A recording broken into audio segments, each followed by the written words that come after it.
Welcome to Esoterica and Nonsense, a podcast where we discuss myths, legends, folktales, fairy tales, supernatural phenomenon, and religions from around the world.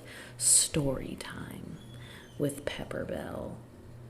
Welcome, everyone. How are you doing? I hope that you're doing fantastic. To be a human being, my guy. To be a human being. I've really just been thinking a lot about human history because, I feel like growing up, history teachers would always say that history repeats itself. But now, as I'm getting older and really, thinking about what I've experienced just in my short life and just seeing this narrative happening from the perspective of major governments of quote unquote conflicts that escalate into wars and occupations of other nations and just nationalism in general. And I've really been realizing that things aren't so different from how they were in the biblical age. Things aren't so different. I feel like the last 6,000 to 10,000 years have been on theme. Sure, fashion has changed. Sure, maybe we speak different languages or different religions are fashionable, but really the meat of society and the idea of a 1 or a 0.1% of society with all the control on the backs of other human beings is alive and well. I don't know if you've ever seen the movie The Spine of Night. But in The Spine of Night, there's this incredible. It's a rotoscoped film, so it's animated, but rotoscoping is a really cool technique. But that's besides the point. There's this image in the film of this man who was once a scholar, and he abused this plant, this flower, that he stole from a swamp witch who used this flower for divination and to protect the swamp in which she lived. And this man used it, his goal was to gain control over humanity and become the most powerful man. And at one point he does this, and he is carried around on a literal pyramid, and the pyramid is being held by men who are at the bottom, holding him and trembling. And it's a really intense image, and I've been thinking about that a lot recently, mostly because this is a 6,000 10,000 year cycle of this hierarchy in our society. I don't believe that human society has to be this way, but I do think that it's going to take a lot to change it, simply because it's been thousands and thousands of years. And I don't know. Yeah, this is just a little tangent that my brain is having, that I've been contemplating. Sometimes I feel overwhelmed with what to do with my time and my life, because sometimes it feels so pointless, because humans can be so mean. But there's also so many humans that are so nice, like you. Whoever you are listening, you're a nice pepper. Because we're just here telling stories. It's story time. And the coolest part about being a human is our diversity, our imaginations, our creativity, and our folklore. This is something that I don't want us to forget as history continues. Oral traditions, stories are the most precious things that we have as a species. That's just Pepper's opinion. Hot take. So today we are going to be telling some folk tales from Brasil. I was inspired last week because we told some stories from Portugal that I wanted to talk about Brazil. I've been wanting to do an episode for a long time on the orixás, and it's actually hard to research them because a lot of it is oral tradition, and I respect that and honestly love that. But I do love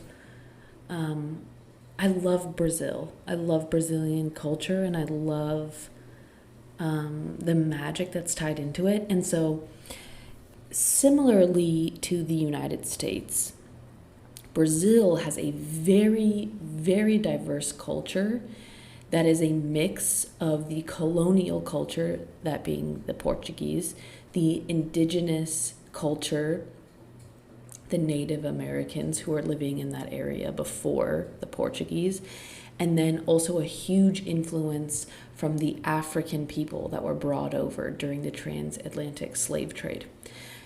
Since the Portuguese colonized and did a lot of crazy shit in human trafficking, since then there has also been a lot of other cultures that have emigrated to Brazil, and Brazil is one of the most diverse countries in the world. I don't know like what ranking, but it's very diverse, beautiful.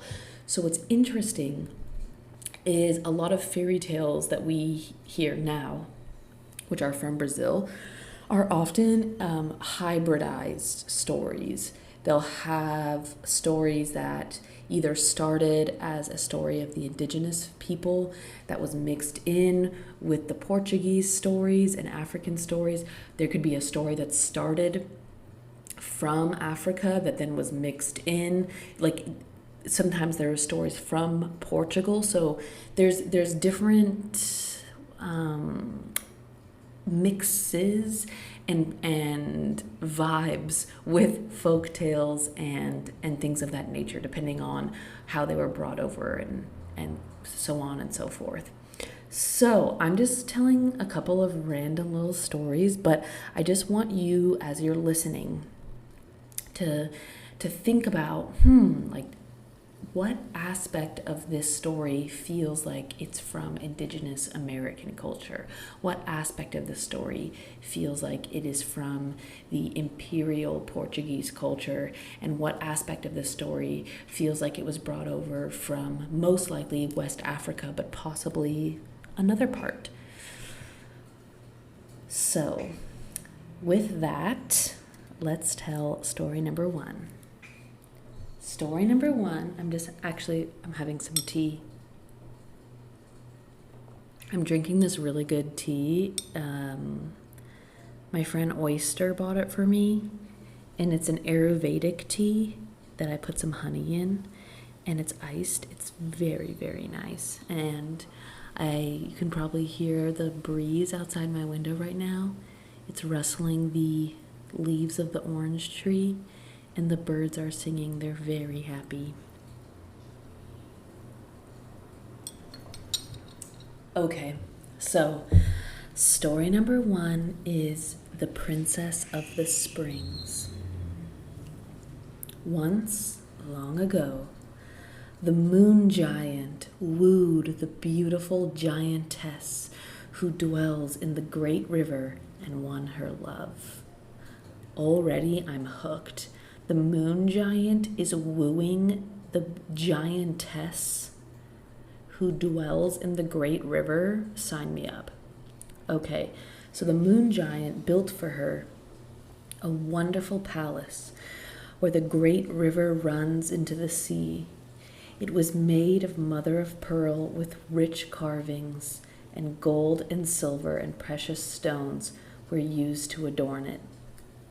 Okay, so already I'm picking up Portuguese influence. If you haven't listened to last week's episode, what we have learned is the Portuguese go nuts over anything pearl, mother of pearl, all of that. Also, they're mentioning palaces, which is a little bit of a giveaway, but the mother of pearl really sends it over the edge.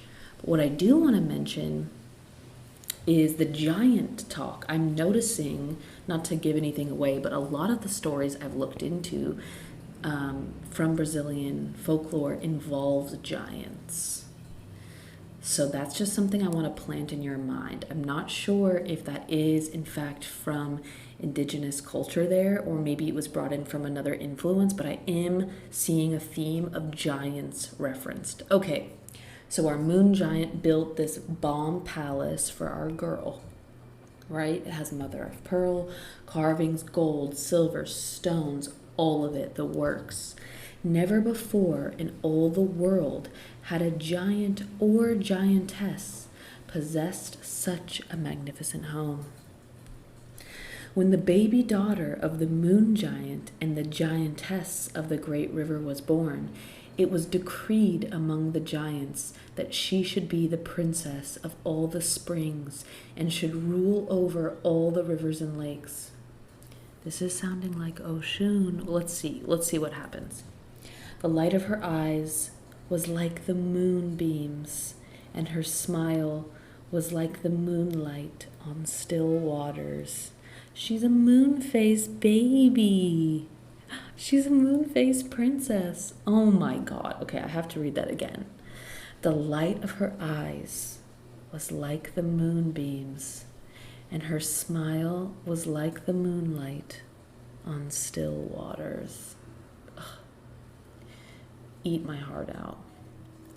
Her strength was as the strength of the great river, and the fleetness of her foot was as the swiftness of the great river.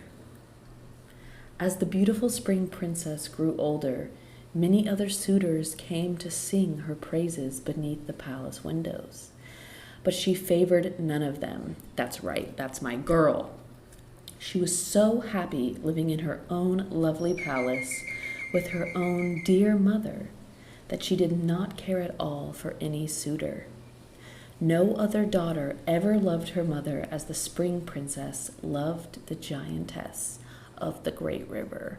Yes, I support her. She's already a princess. She has a bomb mommy, and she lives in the most incredible mother of pearl encrusted palace. Like, hello, what kind of man can offer you such a life? Tell me. Exactly. Okay. At last, the sun giant himself came to woo the spring princess. The strength of the sun giant was as the strength of 10 of the other suitors of the fair princess. He was so powerful that he won her heart. When he asked her to marry him, however, and go with him to his own palace, the spring princess shook her lovely head. "Oh, sun giant, you are so wonderful and so powerful that I love you as I never before have loved a suitor who sang beneath my palace window," said she. "But I love my mother too. I cannot go away with you and leave my own dear mother. It would break my heart." The sun giant told the spring princess again and again of his great love for her, of his magnificent palace, which would bear her a new home, of the happy life which awaited her as queen of the palace. At length, she listened to his pleadings and decided that she should leave home and live with him for 9 months of the year. For 3 months of every year, however, she would have to return to the wonderful palace of Mother of Pearl, where the giant river runs into the sea, and spend time with her mother, the giantess of the great river. The sun giant at last sorrowfully consented to this arrangement, and the wedding feast was held. It lasted for 7 days and 7 nights. Then the spring princess went away with the sun giant to his home. Every year, the spring princess went to visit her mother for 3 months according to the agreement. For 3 months of every year, she lived in the palace of Mother of Pearl, where the great river runs into the sea. For 3 months of every year, the rivers sang once more as they rushed along their way.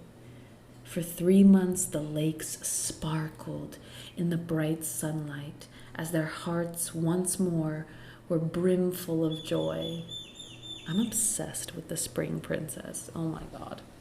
When at last the little son of the spring princess was born, she wanted to take him with her when she went to visit her mother. The sun giant, however, did not approve of such a plan. Oh, come on. He firmly refused to allow the child to leave home. After much pleading, all in vain, the spring princess set out upon her journey alone with sorrow in her heart. She left her baby son with the best nurses she could procure. Okay, come on, bro. Like, why can't we all go see mom for 3 months? Or, like, maybe not every year, but if we just had a baby, can't we all go see my mom? Like, this is a little bit excessive. This is a little bit much. This is a little bit of a dick move, bro. Okay. Now, it happened that the giantess of the great river had not expected that her daughter would be able to visit her that year. She had thought that all the rivers and lakes, the palace of the mother of pearl, and her own mother heart would have to get along as best as they could without a visit from the spring princess. The giantess of the great river had gone away to water the earth. One of the land giants had taken her prisoner and would not let her escape. When the spring princess arrived at the beautiful palace of mother of pearl and gold and silver and precious stones, where the great river runs into the sea, there was no one at home. She ran from room to room in the palace, calling out, "Dear mother, giantess of the great river, dear, dear mother, where are you? Where have you hidden yourself?" There was no answer. Her own voice echoed back to her through the beautiful halls of mother of pearl with their rich carvings. The palace was entirely deserted. She ran outside the palace and called to the fishes of the river.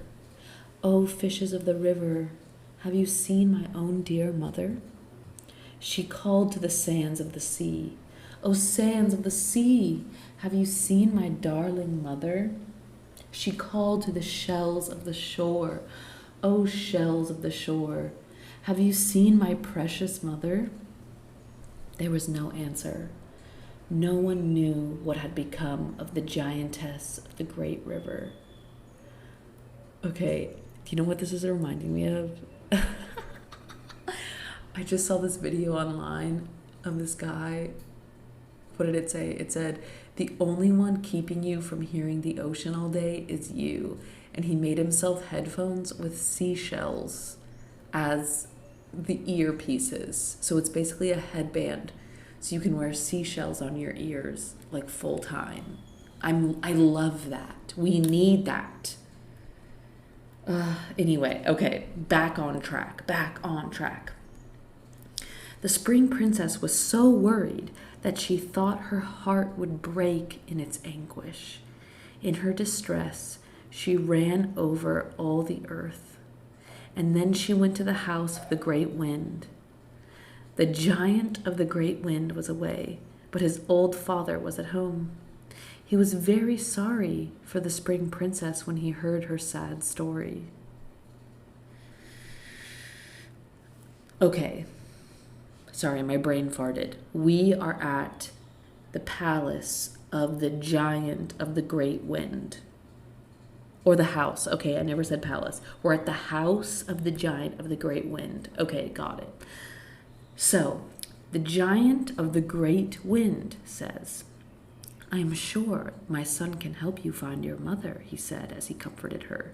"He will soon get home from his day's work." When the giant of the great wind reached home, he was in a terrible temper. He stormed and raged and gave harsh blows to everything he met. His father had hid the spring princess in a closet out of the way, and it was fortunate indeed for her that he had done so. After the great wind giant had taken his bath and eaten his dinner, he was better natured. Oh my God, so relatable. Baby boy just needed dinner and a bath. We're talking my language right now. Finally, his father said to him, "My son, if a wandering princess had come this way on purpose to ask you a question, what would you do to her?" "Why, I'd answer her question as best I could, of course," responded the giant of the great wind. His father straightway opened the closet door, and the spring princess stepped out. In spite of her long wanderings and great anguish of mind, she was still very lovely as she knelt before the giant of the great wind, in her soft silvery green garments, embroidered with pearls and diamonds. The big heart of the giant of the great wind was touched at her beauty and at her grief. "Oh, dear giant of the great wind," said the spring princess, as he gently raised her from her knees before him. "I am the daughter of the giantess of the great river. I have lost my mother. I have searched for her through all the earth, and now I have come to you for help. Can you tell me anything about where she is and how I can find her?" The giant of the great wind put on his thinking cap. He thought hard. "Your mother is in the power of a land giant who has imprisoned her," he said. "I happen to know all about the affair. I passed that way only yesterday. I'll gladly go with you and help you get her home. We'll start at once." The giant of the great wind took the spring princess back to earth on his swift horses. Then he stormed the castle of the land giant who had imprisoned the giantess of the great river. The spring princess dug quietly beneath the castle walls to the dungeon where her mother was confined. You may be sure that her mother was overjoyed to see her. When the spring princess had led her mother safely outside the castle walls, she thanked the giant of the great wind for all he had done to help her. Then the giantess of the great river and the spring princess hastened back to the wonderful palace of mother and pearl, set with gold and silver and precious stones, where the great river runs into the sea. As soon as she had safely reached there once more, the spring princess suddenly remembered that she had stayed away from her home in the palace of the sun giant longer than the 3 months she was supposed to stay, according to their agreement. She at once said goodbye to her mother and hastened to the home of the sun giant, her husband, and to her baby son. Now, the sun giant had become very much worried at first when the 3 months had passed and the spring princess had not come back to him and her little son. Then he became angry. He became so angry that he married another princess. Oh, come on. This fucking guy. So fucking lame, dude. Did it ever occur to you that your shorty needs help? Like, what the fuck, dude? Okay. The new wife was discharged. Oh, sorry. The new wife had discharged the nurses who were taking care of the tiny boy of the spring princess, and they put him in the kitchen just as if he had been a slave child. Wow. This is fucked up. Okay, so we're definitely hearing a lot of Portuguese influence here. This is a very Portuguese coded story. This is fucked up. I do think, though, that these deities of like the spring princess, the sun giant, these do feel like they have roots in native culture and possibly African culture. But it's pretty clear that the Portuguese had their fingers all up in this shit. Yeah, this is fucked up. Okay, let's buckle in, you guys. Let's see what our baby girl does, because this is not looking good. When the spring princess arrived at the palace of the sun giant, the very first person she saw was her own little son, so dirty and neglected that she had hardly recognized him. Then she found out all that had happened in her absence. The spring princess quickly seized her child and clasped him tight in her arms. Then she fled to the depths of the sea and wept and wept and wept. The waters of the sea rose so high that they reached even the palace of the sun giant. They covered the palace and the sun giant, his new wife, and all the court entirely disappeared from view. For 40 days the face of the sun giant was not seen upon the earth. The little son of the spring princess grew up to be the giant of the rain. In the rainy season and the season of the thunder showers, he ruled upon the earth. He sends upon the earth such tears as the spring princess shed into the depths of the sea. Yeah, dude, he's crying because his dad's a dick. Like, what?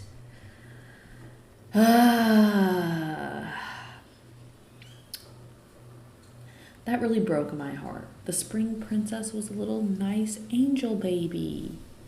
Yeah, dude, you could have just accompanied your beautiful, sweet wife so she could visit her mom and bring the kid. And then, when it's time, she really needs help, you could help her find her mom who's been taken prisoner. This is crazy. I'm not liking this sun giant, bro. Not a cool guy. But, disclaimer, this could be the Portuguese rendition of the sun giant, so I don't want to definitively say that I dislike the sun giant, but in this particular tale, this guy's fucked up. Wow. Wow. I want to live in a mother of pearl palace. I think we all deserve that. I think it's time that all of us take a sip of water or a sip of tea, whatever it is, your beverage of choice. And we're going to dive in to a short little baby story. This story is called Domingo's Cat. Once upon a time, there was a man who was very poor. He was so poor that he had to sell one thing after another to get food to keep him from starving. After a while, there was nothing left except the cat. He was very fond of his cat, and he said, "Oh, cat, let come what will, I will never part with you. I would rather starve." The cat replied, "Oh, good Master Domingo, rest in peace. You will never starve as long as you have me. I'm going out into the world to make us a fortune for us both." The cat went out into the jungle and dug and dug. Every time he dug, he turned up silver pieces. The cat took a number of these home to his master so that he could purchase food. The rest of the pieces of silver the cat carried to the king. The next day, the cat was bringing silver to the king? What? Okay, let's see. The next day, the cat dug up pieces of gold and carried them to the king. The next day, he carried pieces of diamonds.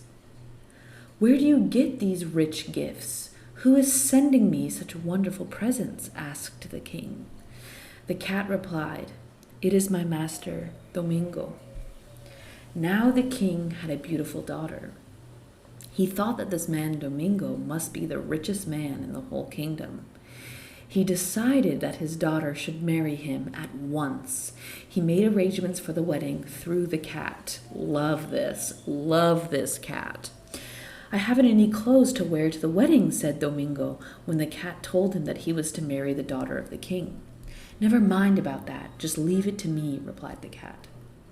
The cat went to the king and said, "O king, there has been a terrible fire in the tailor shop where they were making the wedding garments for my master Domingo. The tailor and all of his assistants were burned to death. Oh my God, this lie is brutal. And the entire outfit of my Master Domingo was destroyed. Hasn't your majesty something which you could lend him to wear at the wedding? The king sent the richest garments which his wardrobe afforded. Domingo was clothed in the state ready for the wedding. I have no place which to take my bride, said Domingo to the cat. Never mind, I'll see about it at once, replied the cat. The cat went into the forest to the great castle where the giant dwell. He marched straight up to the big giant and said, "O giant, I wish to borrow your castle for my Master Domingo.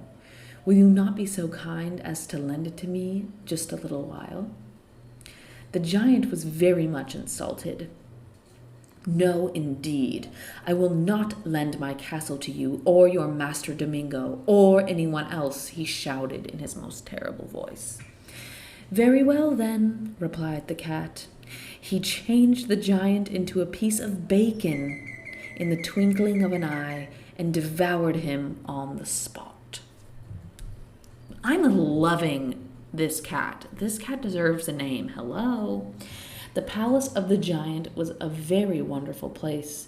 There was one room decked with silver, and one room decked with gold, and one room decked with diamonds. A beautiful river flowed by the garden gate. As Domingo and his bride sailed down the river to the garden gate in the royal barge, they saw the cat sitting in the window singing. After that, they never much saw him again. He disappeared in the jungle and went to make some other poor man rich. Perhaps he will come your way someday. Who knows? Quem sabe? As they say in Brazil. I love this cat. Okay, here we have another reference to a giant. Okay, here, this is a silly theory. You can laugh at me. But I do know that Brazil has some of the highest spottings of extraterrestrials, UFOs, all of that. So I do wonder if there's a legacy in Brazil of aliens and or diversity beyond humanity, right? Because I also do know that there's a lot of, like, for example, in the Eastern Mediterranean, the Middle East, even East Africa, Jordan, we see all of this statues and architecture of humans of different sizes. There's like giant humans, mid-tier giants, 10-foot giants, all these different rankings. And there are theories, and according to the writings of the Mesopotamians, that the people who were taller were descendant of the Anunnaki. I'm just throwing out ideas, you guys. If you haven't listened to the introduction to alien episodes, I highly recommend. Okay, so now we're going to hear the story of the little sister of the giants. Giants, baby. Oh, sorry. Is that a little bit of ASMR? I'm drinking my tea, and I have a stainless steel straw, and it's making a lot of noise. I apologize. This tea is just so good. If you don't drink tea, I highly recommend drinking tea. Technically, the tea that I'm drinking is herbal, which means that it's not tea. Real tea has to be from Camellia sinensis. And I just, I don't want to be that guy, but in the United States, a lot of people are like, oh, I love tea. My favorite's chamomile. Chamomile is not tea. But there is a lot to say when you steep dried plants in water. Something magical happens. And it's a very mild way, but very powerful way to ingest plants. There's so much information to absorb from plants. You can speak to plants telepathically, you can touch plants. When you ingest them in a raw form, in a tea form, in food, in whatever way, I swear it's like downloading pieces of their consciousness, of their mind. Tea is a very trippy plant, and there's so many kinds of tea to explore. But when you find a tea that you really like, it can really change your life because it's very, very, very calming, but also can inspire a lot of inspiration. And there is nothing like having a calm nervous system and feeling inspired. It's one of the best feelings in the world. And tea can do that for you. If you're looking for a good place to buy teas that are ethically sourced from small farmers, you should buy it from Blue Willow Tea Spot. They don't even pay me to say this. I just love their tea. They're located in Berkeley. They ship worldwide, I'm pretty sure. It's called Blue Willow Tea Spot. Located in Berkeley. They have a website. Get yourself some tea. I love the Jinjin May.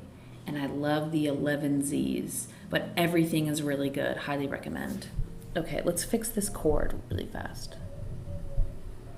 Much better. All right. Let's hear about the little sister of the giants. Once upon a time, there was a little girl who was very beautiful. Her eyes were like the eyes of the gazelle. Her hair hid in its soft waves and deep shadows of the night. Her smile was like the sunrise. Each year, as she grew older, she grew also more beautiful. Her name was Angelita, right? That's how you would say it with a Portuguese accent, right? In Spanish, it would be Angelita. But I'm pretty sure that in Portuguese is Angelita. Let's check with my app. Português. Okay. I just love my little app. Is that it? Okay, let's see what it says.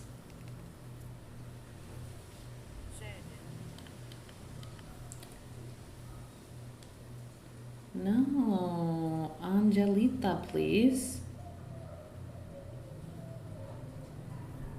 Angelita. Angelita. Yeah, I nailed it. Nailed it. Okay, her name was Angelita. Interestingly, what we've heard is that her eyes are like the gazelle, and her hair hid in its soft waves and deep shadows of the night. So I am feeling like describing her eyes like the gazelle. Feels influenced by African storytelling. So already I'm feeling like an amalgamation. Let's see where this goes. The little girl's mother was dead, and her father, the image maker, had married a second time. The image maker, this is sick. The stepmother was a woman who was renowned in the city for her great beauty. As her little stepdaughter grew more and more lovely each day of her life, she soon became jealous of the child.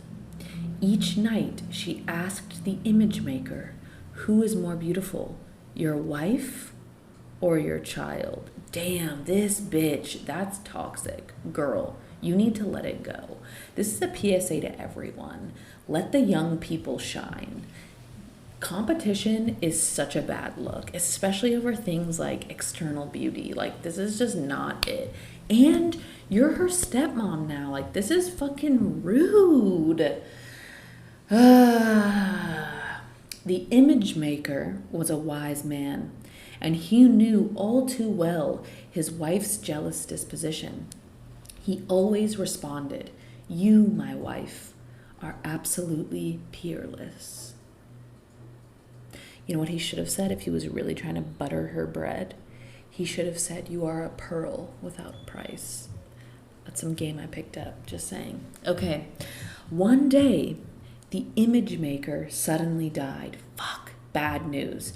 And the stepmother and stepdaughter were left alone in the world. They both mourned deeply the passing of the kind image maker. Are we not gonna learn what the image maker means? Because I'm intrigued, dude. Let's see. Oh no, what have I done? I've made a huge mistake.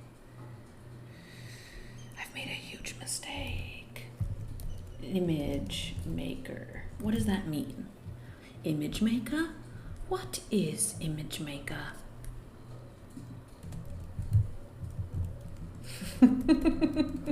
I googled image maker and they thought I wanted to look up AI. I'm not looking up AI, you ignorant. Okay, I'm not finding any information right now, so we're gonna have to do a deep dive. Stay tuned, everyone. So, one day, as they were leaning over the balcony, two passers-by observed them, and one said to the other, "Do you notice those beautiful women in the balcony? The mother is beautiful, but the daughter is far more beautiful." Oh, shit. Bad call. The stepmother had always been jealous of the daughter's loveliness, but now her jealousy was fanned into a burning flame. The wise image maker was no longer there to tell her that she was peerless. The next day, the mother and daughter again leaned over the balcony. The two soldiers passed by, and one said to the other, "Do you observe those two beautiful women in the balcony? The mother is beautiful, but the daughter is far more beautiful." The stepmother flew into a terrible rage. She now knew that it was true, and she had long feared it. The girl was more beautiful than she. Her jealousy knew no bounds. She seized her stepdaughter roughly and shut her up in a little room in the attic.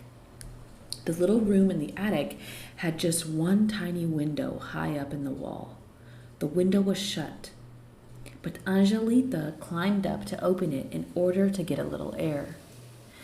The next afternoon, she grew weary of the confinement of the little room, so she dug a foothold in the wall where she could stand and look out of the window. Her stepmother was leaning over the balcony all alone when two knights passed by. One said to the other, "Do you observe the beautiful woman in the balcony?" "Yes," replied the other, "she is a beautiful woman, but that little maid who is kept a prisoner in the attic is far more beautiful." The stepmother became desperate. She ordered her old servant to carry the girl into the jungle and kill her. "Be sure that you bring back the tip of Angelita's nose so that I may know that you have obeyed my order," she said. Ew, bring back the tip of her nose, you sicko. Angelita was very happy to be taken out of the little attic room and set out for a walk with the slave with a light heart. This is dark. They walked through the city streets and out into the open country. Soon they had reached the deep jungle. "Where are we going?" the girl asked in surprise. "We are taking a walk for our health," Yayazinya replied the older woman. Soon they were so far in the jungle that the path was entirely overgrown. No ray of light penetrated through the deep foliage. Angelita became frightened. "I'll not go another step if you do not tell me where you are taking me," she said as she stamped her little foot upon the ground. The older slave woman burst into tears and told Angelita all her stepmother had commanded. "I could not hurt one hair of your lovely head, much less cut off the tip of your little tongue, Yayazinya," sobbed the old woman. Angelita stood still and thought. "Go back to my stepmother," she said to the old woman. "On the way you will see plenty of dogs. Cut off the tip of a little dog's tongue and carry it home to my stepmother. Oh my God. Yeah, we're not, Angelita, I'm just not loving this plan. I'm not loving that you guys have a human who's enslaved.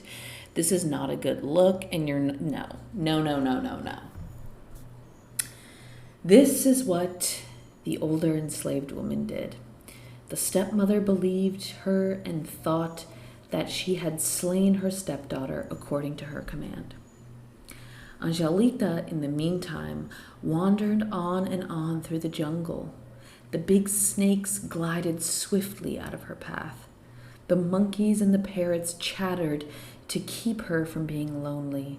She wandered on and on until finally she came to an enormous palace. The front door was wide open. She went from room to room, but the palace was entirely deserted. There was not a neat, orderly room in the entire palace. I can make these lovely rooms neat and clean, said Angelita. They surely need someone to do it. She found a broom and went to work at once. Soon the whole palace was in order once more. Everything was clean and bright. Just as Angelita was finishing her task, she heard a great noise. She looked out of the door, and there were 3 enormous giants entering the house. She had never dreamed that giants could be so big. She was frightened nearly to death and scrambled under a chair as fast as she could. When the giants came into the house, they were amazed to find everything in such splendid order. "This is a different looking place from what we left," said the biggest giant. "What dirty, disorderly giants have been living here all by themselves?" said the middle-sized giant. "I just realized it, now that I see our house looks like when it is neat and clean." "What kind fairy could have done all this work while we were away?" said the littlest giant, who was not little at all, but almost as big as his enormous brothers. The 3 giants fell to discussing the question. They could not guess how their house could have been made so clean. Their voices were so very kind, in spite of being so loud and heavy, that Angelita decided that she would dare come out from under the chair and let them see who had done the work for them. She quickly crawled out from her hiding place. "What lovely fairy is this?" said the biggest giant, looking kindly at her. He thought that she really was a fairy. "This is the loveliest fairy I ever saw in all my life," said the middle-sized giant. "How did such a lovely fairy ever happen to find our dirty, disorderly palace?" asked the littlest giant, who was not little at all. Angelita told the 3 giants her story. Her beauty and her sweet ways was completely entrancing to them. "Please live with us always here in our palace in the jungle and be our little sister," said the biggest giant. And the middle-sized giant and the littlest giant, speaking all at once, their 3 big, deep voices all together made a noise like thunder. Angelita lived in the palace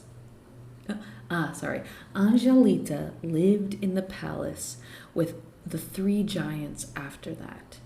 Every day when they would go out to hunt, she would take the broom and make the palace neat and clean. They called her little sister, and they loved her with their big, giant hearts. All was well until a little bird went and told Angelita's stepmother that she was alive and living in the depths of the jungle with 3 giants. When the stepmother heard about it, she was so angry that she thought she could never be happy as long as Angelita was living in the world. She consulted a wicked witch as soon as she could find her shawl. The wicked witch gave the stepmother some poisoned slippers. "These will cause the immediate death of any person who puts them on," said the wicked witch. Then she showed the stepmother just how to reach the palace where Angelita lived in the depths of the jungle with 3 giants. Angelita's stepmother followed the directions which the witch had given her and easily found the giant's palace. Angelita was so happy living with the giants and keeping house for them that she had forgotten what fear felt like. She was not frightened at all when she heard someone clap hands before the door one day, when the giants were away. She went to the door, and though she was very much surprised to see her stepmother, she invited her into the house. Her stepmother gave her a loving embrace and kissed her upon the cheeks. "Dear child, it is a long time since I have seen you," she said. "I have brought you a little gift to show you that I have not forgotten you. It is only a poor, mean little gift, but it is the best that I could afford to bring." Angelita was touched at her stepmother's gift and accepted it with a hearty thanks. As soon as her stepmother had gone, she untied the red ribbon around the package and opened it. Inside was a pair of leather slippers. Angelita looked at the little slippers. They were like the slippers which her dear father, the image maker, had once brought home to her. "How kind it was in my stepmother to bring these slippers to me," she said as she put them on. As soon as the slippers were on Angelita's feet, she fell dead, just as the wicked witch had promised the stepmother she would do. Her stepmother was watching through the window, and when she saw Angelita dead, she hurried home in joy. "Now I alone am the peerless beauty," she said. What a bitch. When the 3 giants came home to dinner, they knew at once that there was something wrong. There were dirty tracks on the floor and dirty fingerprints on the door. "Who made these dirty marks?" said the biggest giant. "What has happened to our dear little sister that she has not cleaned them away?" asked the middle-sized giant. "I am afraid there is something wrong with our little sister," said the littlest giant, who was not little at all. They clapped their big hands before the door, but no smiling little sister ran to meet them. They entered the big hall of the palace with a bound. There in the middle of the floor lay Angelita, just as she had fallen when she had put on the poison slippers which her stepmother had given her. "What evil has befallen our dear little sister?" asked the biggest giant. "Who could have slain our little sister whom she loved so much?" "Whom we love so much," whoopsies, said the middle-sized giant. "Who will keep the house for us now that our dear little sister is dead?" asked the littlest giant. Then the biggest giant and the middle-sized giant and the littlest giant all began to sob so loudly that it shook the earth. "Our dear little sister is dead. What shall we do?" The giants could not go into the city to give their little sister a Christian burial, but they built a beautiful casket out of silver and carried it to the path which led to the city. Then they hid themselves to watch and make sure that someone found it to carry to the burying place. Soon a handsome prince passed by on horseback. He noticed the silver casket at once and opened it. The girl who still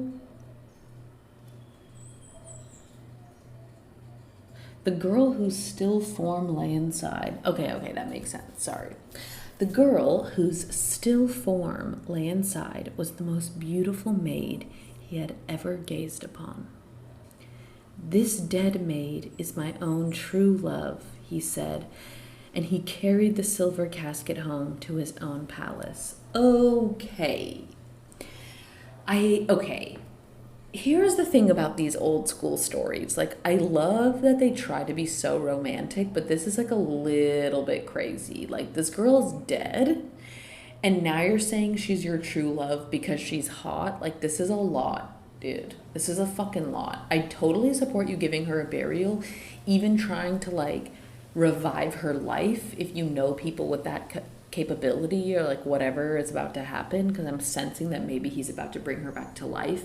But, like, give this girl some autonomy. Like, this is all feeling very... This is just feeling like a lot. This is feeling like a lot. Okay, so the prince commanded that no one should enter the room where he placed the silver casket, and this aroused the curiosity of his little sister at once. At the very first opportunity, she slipped into the room. She opened the casket and was surprised to see the beautiful, quiet maid. "You are very lovely," she said to the still form. "All except your slippers. I think they are very ugly." With these words, she pulled off the leather slippers. Angelita gave a deep sigh, opened her beautiful eyes, and asked for a drink of water. The little sister called the prince at once. When he saw Angelita was really alive, he could hardly believe his good fortune. He asked that the wedding night be celebrated immediately. Whoa! He never asked to marry her, though. See, I was smelling this from the moment he decided that they were true loves. Like, come on. Come on. This is not how it works. Angelita begged that she might go back into the deep jungle and invite the 3 giants to the wedding. The biggest giant, the middle-sized giant, and the littlest giant, who was not little at all, came to the wedding feast.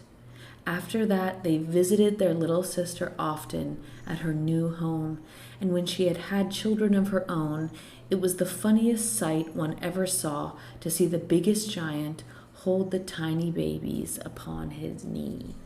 Oh, well, they're very nice. The giants are very nice.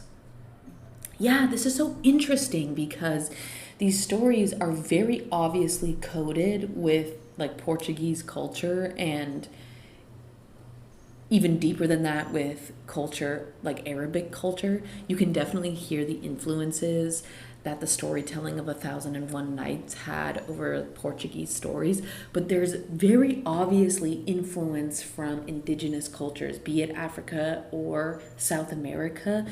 More talk about nature, more talk about like gods of the earth and of the water. These stories are really interesting. They're like really cool amalgamations. I honestly love these Brazilian folk tales. Maybe we should do a part 2. What do you think? Part 2? Yeah, I think part 2. Well, that concludes our episode for today. If you liked this episode, please like, subscribe. If you want to support this podcast, it really helps to write a review. This helps the algae. If you want to buy a shirt, we have a merch store. It's in the show notes subscription. It's in the show notes. If you want to join Patreon, you can. Thank you so much for listening. I hope you take really good care of yourself. I hope you drink a nice cup of tea. I send you nothing but love. Over and out.